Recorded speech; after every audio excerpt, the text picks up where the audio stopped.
नमस्कार, news India आप देख रहे हैं। मैं आपके साथ सागर मिश्रा। एक बड़ी खबर, वैभव गहलोत को ईडी का सम्मन। ईडी की कार्रवाई पर भड़के सीएम गहलोत।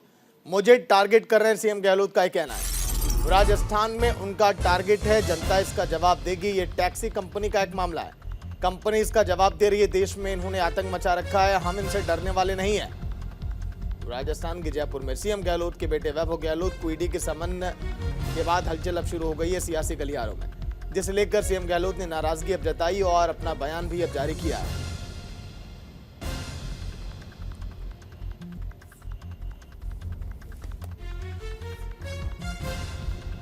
देखिए, वैभव गहलोत का कोई काम है नहीं, कोई कंपनी ने किया होगा वो जवाब देगी उनका। वैभव गहलोत का तो खाली, जहाँ तक मेरे को नॉलेज है, एक खाली टैक्सी की जो है कंपनी है, उसमें रतन शर्मा पहले पार्टनर था। 25 लाख रुपए का 25 लाख रुपए का ही हिस्सेदारी मेरे ख्याल वैभव गहलोत की थी, और वो अलग पार्टनर अलग हो गए। इतना ही मामला है। अब उस होटल के अंदर जो कंपनी है उसमें शेयर कितने बेचे, किसको बेचे, कितने बेचे, वो कंपनी जवाब दे रही है। टारगेट तो मुझे कर रहे हैं, टारगेट मुझे तो कर रहे हैं, क्योंकि मोदी जी हो या अमित शाह जी हो, सरकार गिरा नहीं पाए राजस्थान के अंदर। वो दर्द इतना भयंकर इनको है। 5 सरकारें हैं, महाराष्ट्र, मध्य प्रदेश, कर्नाटक, गोवा, मणिपुर, कहाँ क्या नहीं किया इन्होंने। हॉर्स राइडिंग करके सरकार बना ली वहां पर। यहाँ दाल गली नहीं उनकी, इसलिए जानबूझ के राजस्थान आज उनका सबसे बड़ा टारगेट है राजस्थान के अंदर। हम उनका मुकाबला कर रहे हैं, कामयाब होकर दिखाएंगे इनको, कामयाब होकर दिखाएंगे। जनता हमारे साथ में है। ईडी का दुरुपयोग करो, सीबीआई का करो, कोई फर्क नहीं पड़ने वाला है। और आज इन्होंने जो किया है, प्रदेश कांग्रेस कमेटी अध्यक्ष के ऊपर हमला किया है, जनता इनको बख्शेगी नहीं। वहीं आगे अब बात करेंगे राजस्थान विधानसभा चुनाव को लेकर, जहां पर नाकेबंदी के दौरान अजमेर पुलिस ने ज्वेलर सहित 4 आरोपियों को हिरासत में लिया है, जिनकी कार से 53 लाख रुपए नगद, 4 किलो 250 ग्राम चांदी और 940 ग्राम सोना बरामद किया गया। पुलिस अभी से पूछताछ में जुटी है और रामगंज थाना पुलिस ने इनकम टैक्स डिपार्टमेंट को भी इसकी जानकारी अब दी है। मामले की सूचना देर रात एसपी चूनाराम जाट भी थाने पर पहुंचे और हिरासत में लिए गए संदिग्ध व्यक्तियों से पूछताछ की है।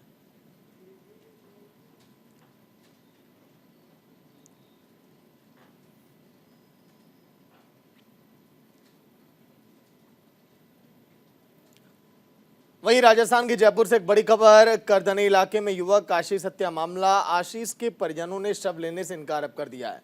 आशीष के घर के बाहर जमा हुए बड़ी संख्या में लोग, आरोपियों की गिरफ्तारी और 50 लाख मुआवजे की मांग।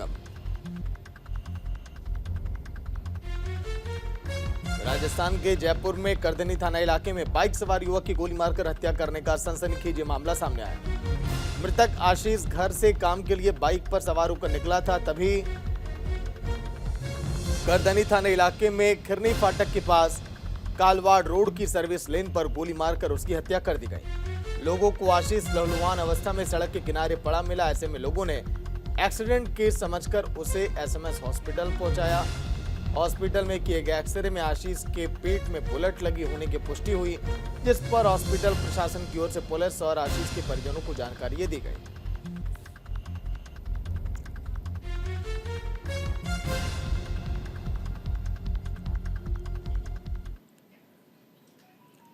वहीं श्रीगंगानगर में एफएसटी की टीम ने कार्रवाई की है। सूरतगढ़ आदर्श आचार संहिता की पालन में कार्रवाई की गई। 8 किलो 500 ग्राम चांदी, 135 ग्राम सोना और 2360 रुपए जब्त वहां से किए गए। नए बस स्टैंड के पास चेकिंग के दौरान दस्तावेज नहीं होने पर जब्ती की गई। जब्त सामान को सिटी पुलिस थाने के मालखाना में जमा कराया गया।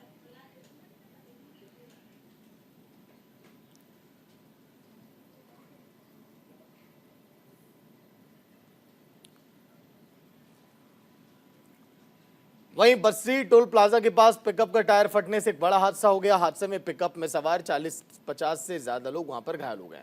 घायलों को हॉस्पिटल में एडमिट किया गया। घटना की जानकारी मिलते ही पुलिस मौके पर पहुंची और 8 एम्बुलेंस में भरकर करीब 2 दर्जन से ज्यादा लोगों को उप जिला अस्पताल भी पहुंचाया गया।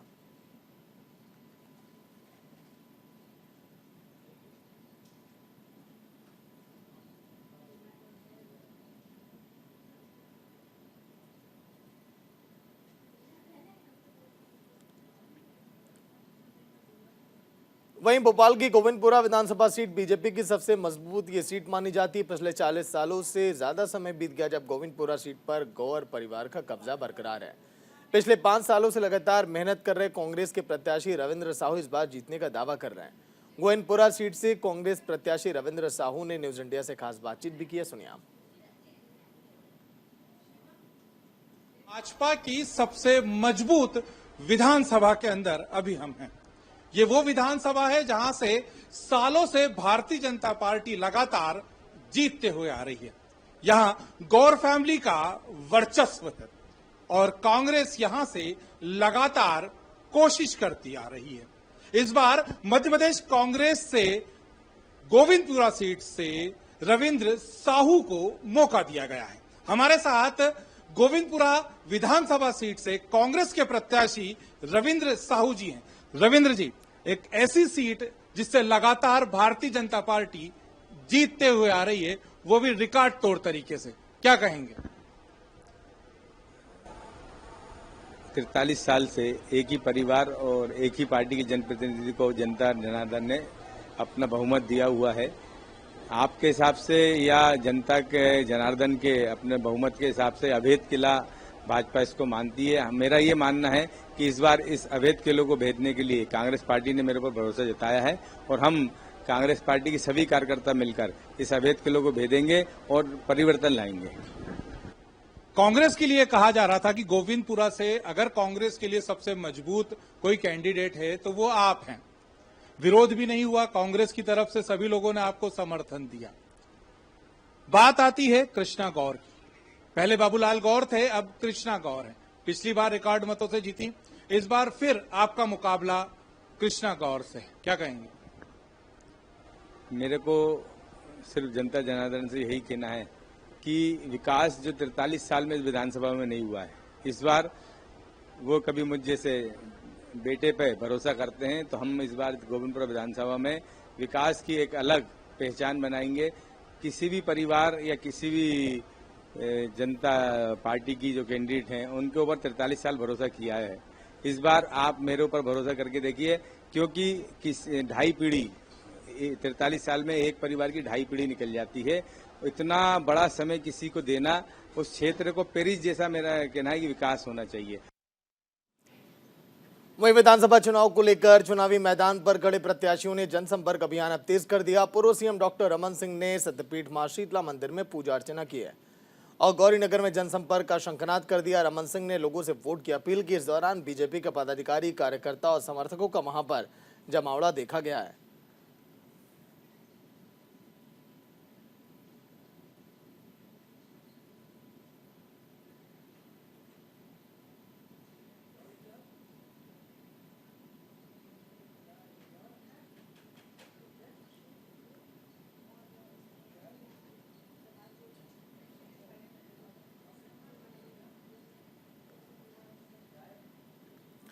वहीं जनता कांग्रेस छत्तीसगढ़ की दूसरी लिस्ट अब जारी की गई। दूसरी लिस्ट में कुल 11 प्रत्याशियों के नाम शामिल हैं। लिस्ट में रेणु जोगी और ऋचा जोगी का नाम शामिल है। जनता कांग्रेस छत्तीसगढ़ ने दूसरी लिस्ट अब जारी की। दूसरी लिस्ट में कुल 11 प्रत्याशियों के नाम शामिल हैं।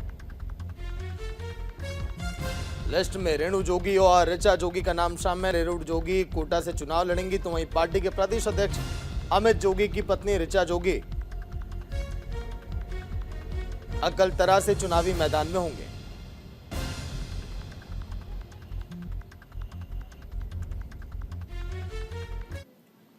वहीं छत्तीसगढ़ में रमन सिंह सरकार में मंत्री रहे राजेश मूणत पर बीजेपी ने फिर से विश्वास अब जताया है।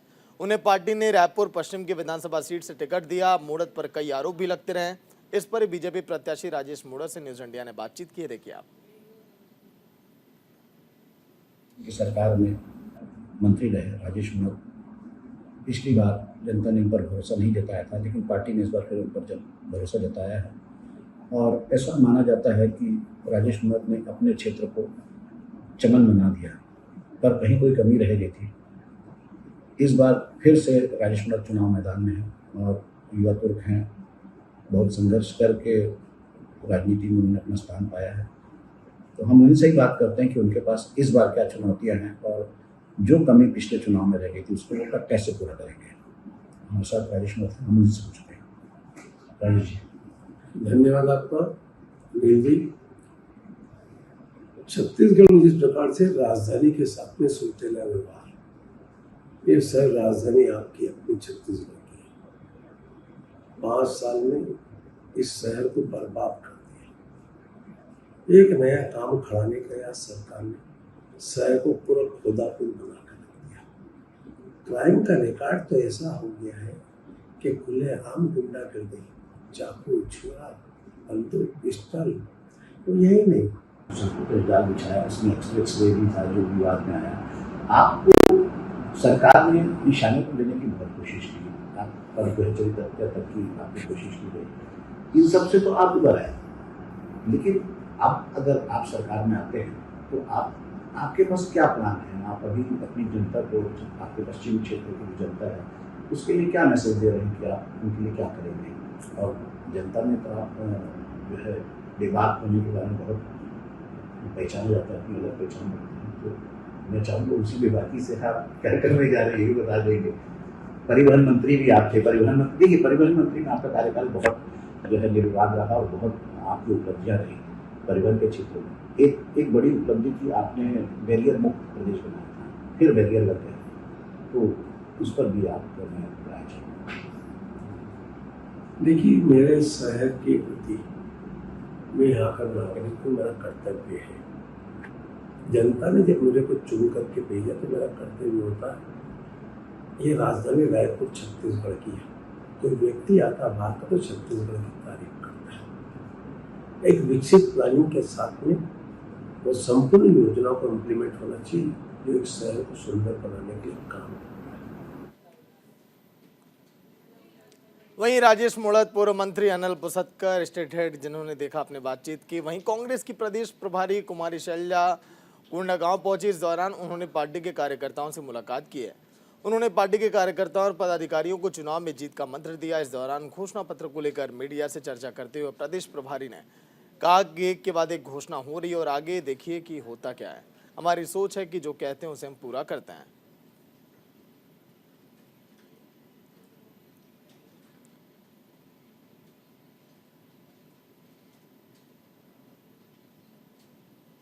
से कभी कहीं से बदलाव आता है, कभी किसी को मिलती है, कभी किसी को मिलती है। जो आरक्षित है वो तो आरक्षित है, इसके अलावा बाकी सब जगह कभी पिछड़ा कभी सामान्य, वो हम सब बैलेंस आउट करके और पूरे प्रदेश को देखते हुए कहीं कहीं बदलाव लाते हुए सबको मौका देते।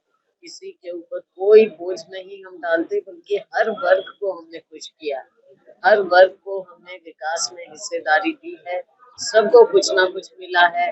चाहे हमारा व्यापारी वर्ग है, चाहे हमारा छोटा दुकानदार है, चाहे हमारी महिलाओं के समूह है, चाहे हमारा युवा वर्ग है, हर एक को हमने इस विकास का हिस्सा बनाया है। बोझ किसी पर नहीं डाला, लेकिन फायदा सबको पहुंचाया। वहीं कोयला घोटाले मामले में आरोपियों के पेश नहीं होने के बाद कोर्ट ने समन जारी किया। रायपुर कोर्ट में कोयला घोटाले मामले की चार्जशीट में शामिल 11 लोगों को अग्रिम जमानत के साथ ही कोर्ट में पेश होना था। इन 11 लोगों में भिलाई विधायक और कांग्रेस प्रत्याशी देवेंद्र शामिल हैं।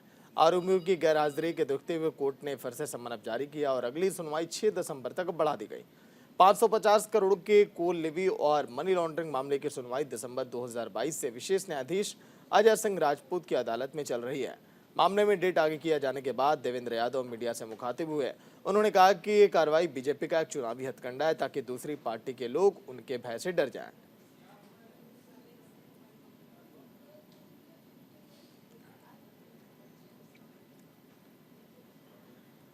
वहीं केंद्र की महत्वाकांक्षी योजना नल जल योजना का लाभ छत्तीसगढ़ के कोरिया के लोगों को नहीं मिल पा रहा है। जल की उपलब्धता जांच किए बिना टंकी का निर्माण करा दिया गया, जिसके बाद बैकुंठपुर ब्लॉक के अंतर्गत आने वाले मुड़ीझरिया पंचायत में नल जल योजना का यहां के निवासियों को कोई लाभ नहीं मिल पा रहा। जल की उपलब्धता की जांच नहीं की गई, टंकी का निर्माण करा दिया गया और पाइपलाइन भी घर घर पहुंचा दी गई, जबकि उन घरों में आज तक पानी नहीं पहुंच पाया है।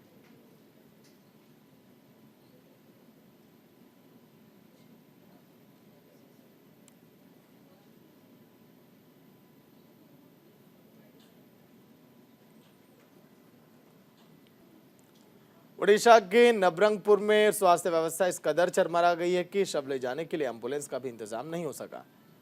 चंदांडी समूह स्वास्थ्य केंद्र में महिला की मौत के कारण शव घर ले जाने के लिए एम्बुलेंस नहीं होने की वजह से परिजनों को स्वास्थ्य केंद्र से 9 किलोमीटर दूर बांस के सहारे शव को ले जाया गया। काफी देर तक स्वास्थ्य केंद्र पर एम्बुलेंस नहीं होने के कारण परिवार के पास कोई और रास्ता वहां पर नहीं था।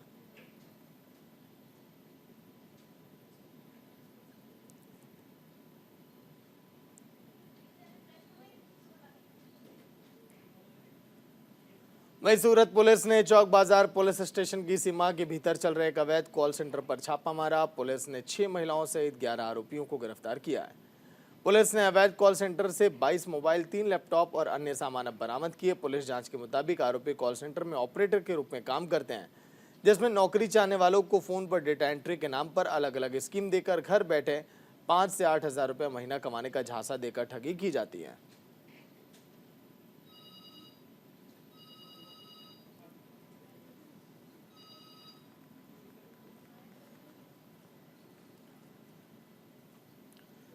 वहीं सूरत में व्यापारी पर हमले की घटना सामने आई, जिसका वीडियो अब जमकर वायरल हो रहा है। अमरोली इलाके में अंजलि इंडस्ट्रीज लुम्स फैक्ट्री में 2 अज्ञात लोग हथियार के साथ कारोबारी के ऑफिस में घुस गए और कारोबारी पर हमला कर लूटपाट की पूरी घटना देखी सीसीटीवी में कैद हो गई और इस संबंध में पुलिस अब मामला दर्ज की हमलावरों की तलाश में जुटी है।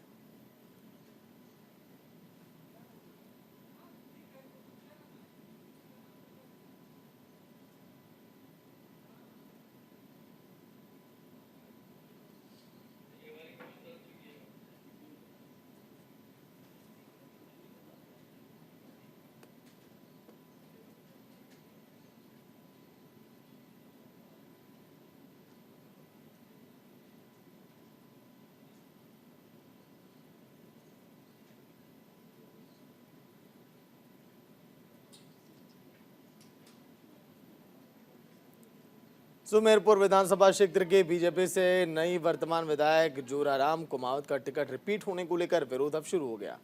पूर्व विधायक मदन राठौर के समर्थकों ने प्रदर्शन किया। इस दौरान विधायक जोराराम कुमावत मुर्दाबाद के नारे भी लगाए। समर्थकों ने टायर जलाकर विरोध किया है।